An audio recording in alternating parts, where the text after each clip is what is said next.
Mark 5. Jesus and his disciples crossed Lake Galilee and came to shore near the town of Gerasa. When he was getting out of the boat, a man with an evil spirit quickly ran to him from the graveyard where he had been living.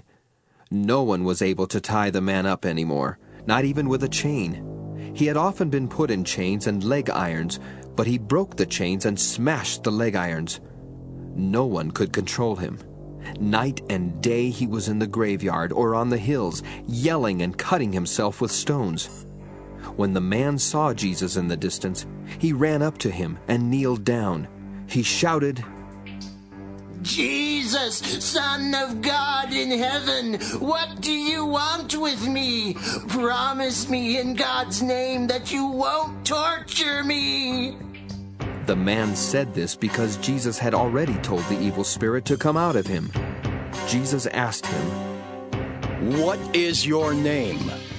The man answered, "My name is Lots, because I have lots of evil spirits." He then begged Jesus not to send them away. Over on the hillside, a large herd of pigs was feeding. So the evil spirits begged Jesus, "Send us into those pigs. Let us go into them." Jesus let them go, and they went out of the man and into the pigs. The whole herd of about 2,000 pigs rushed down the steep bank into the lake and drowned. The men taking care of the pigs ran to the town and the farms to spread the news. Then the people came out to see what had happened. When they came to Jesus, they saw the man who had once been full of demons. He was sitting there with his clothes on and in his right mind, and they were terrified. Everyone who had seen what had happened told about the man and the pigs. Then the people started begging Jesus to leave their part of the country. When Jesus was getting into the boat, the man begged to go with him, but Jesus would not let him. Instead, he said, "Go home to your family and tell them how much the Lord has done for you and how good he has been to you." The man went away into the region near the 10 cities known as Decapolis and began telling everyone how much Jesus had done for him. Everyone who heard what happened was amazed. Once again, Jesus got into the boat and crossed Lake Galilee. Then, as he stood on the shore, a large crowd gathered around him. The person in charge of the Jewish meeting place was also there. His name was Jairus, and when he saw Jesus, he went over to him. He kneeled at Jesus' feet and started begging him for help. He said, "My daughter is about to die. Please come and touch her, so she will get well and live." Jesus went with Jairus.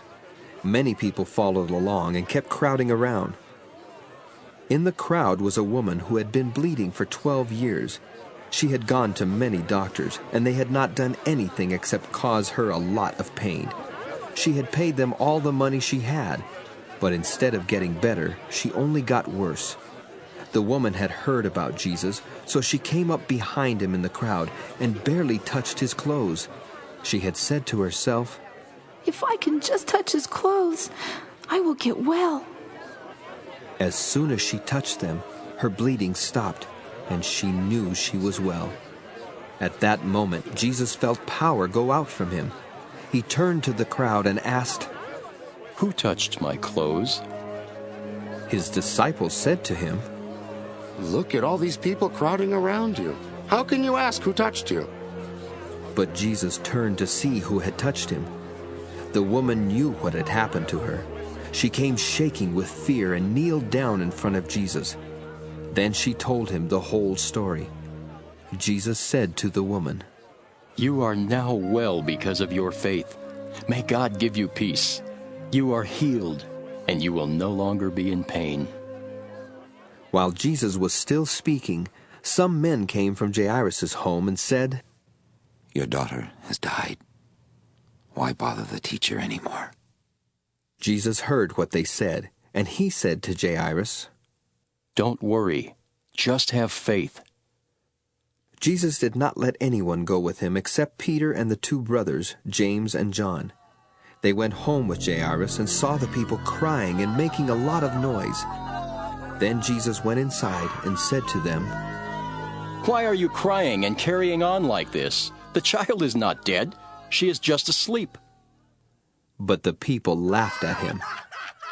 After Jesus had sent them all out of the house, he took the girl's father and mother and his 3 disciples and went to where she was.